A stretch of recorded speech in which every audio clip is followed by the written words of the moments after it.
토머스 머튼과 함께하는 묵상, 경험의 학교에 들어가기, 하나님의 뜻을 행하기.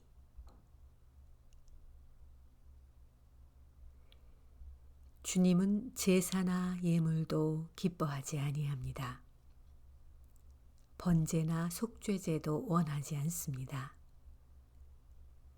그때 나는 주님께 아뢰었습니다. 나에 관하여 기록한 두루마리 책에 따라 내가 지금 왔습니다. 나의 하나님, 내가 주님의 뜻 행하기를 즐거워합니다. 주님의 법을 제 마음속에 간직하고 있습니다. 머튼은 이웃과 동료 수도사들의 긴급한 요청에 응답하면서 하나님의 뜻을 경험했습니다. 하루 동안 해야 할 일에 주의를 기울이며 공동체 회원들의 무언의 필요에 유연하고 합당하게 응대할 수 있도록 준비했습니다. 관상적 삶이 마음의 더 깊은 법을 분별하면서 적극적으로 응답할 수 있게 했습니다. 머튼은 오리를 가자는 그들의 요청에 십리를 갈 수 있도록 준비했던 것입니다.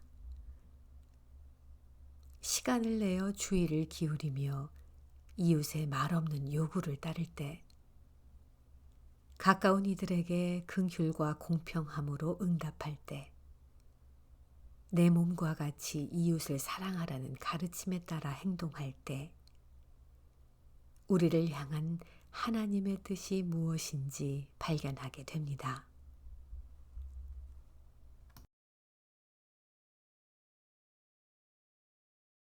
어떻게 하나님의 뜻을 할 수 있을까요? 순종하라는 보다 명시적인 요구가 없다 하더라도 각 상황의 성격 자체에는 하나님의 뜻을 말해주는 어떤 징표가 있습니다. 진리와 정의와 사랑이 요구하는 것은 무엇이나 다 하나님께서 원하시는 것이라고 확신해야 합니다. 그렇다면 하나님의 뜻에 동의한다는 것은 진실하고 진리를 말하며 적어도 진실을 찾으려는 것에 동의하는 것입니다. 그분께 순종한다는 것은 이웃의 어려움 속에 표현된 그분의 뜻에 응답하는 것이고, 적어도 다른 이들의 권리를 존중하는 것입니다. 타인의 권리는 하나님의 사랑과 하나님의 뜻의 표현이기 때문입니다. 타인의 권리와 필요를 무시하는 사람은 누구도 관상의 빛 아래에서 살기를 바랄 수 없습니다. 그의 길은 이미 진리와 긍휼에서 등을 돌려 결국 하나님을 외면하기 때문입니다. 해야 할 일을 하도록 요구받는 것도 하나님의 뜻으로 이해할 수 있습니다. 수도사인 저는 정원을 가꾸고 식탁을 준비하기로 되어 있는데, 만일 제가 하는 일에 충실하다면 저는 하나님께 순종하고 있는 것입니다. 일의 성격에 맞게 사랑과 경외심을 가지고 또 일의 목적에 부합하도록 주의를 기울이며 조심스럽게 일을 잘하는 것은 제가 일로서 나 자신을 하나님의 뜻과 일치시키는 것입니다. 이런 방법으로 저는 그분의 도구가 됩니다. 그분은 저를 통해서 일하십니다. 제가 그분의 도구로 행할 때에는 저의 일들은 관상을 하는데 장애가 될 수 없습니다. 저의 일 자체는 마음을 정화하고 평화롭게 하며 관상을 잘하게 준비시켜 줍니다.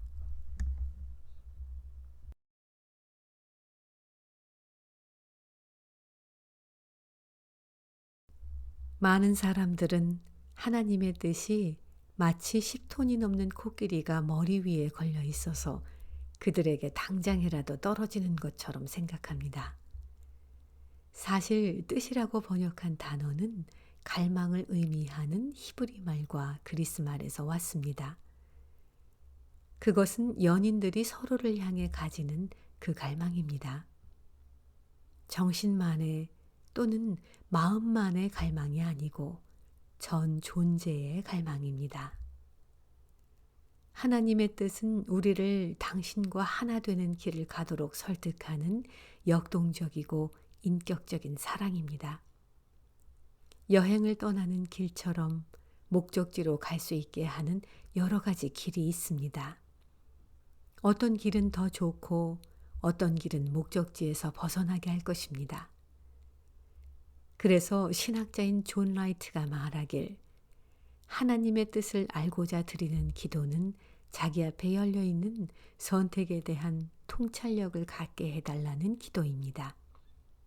당신의 뜻이 이루어지게 하소서라고 기도할 때 우리는 하나님께서 영원 전부터 미리 적은 우리 삶의 대본을 생각하고 있는 것이 아닙니다.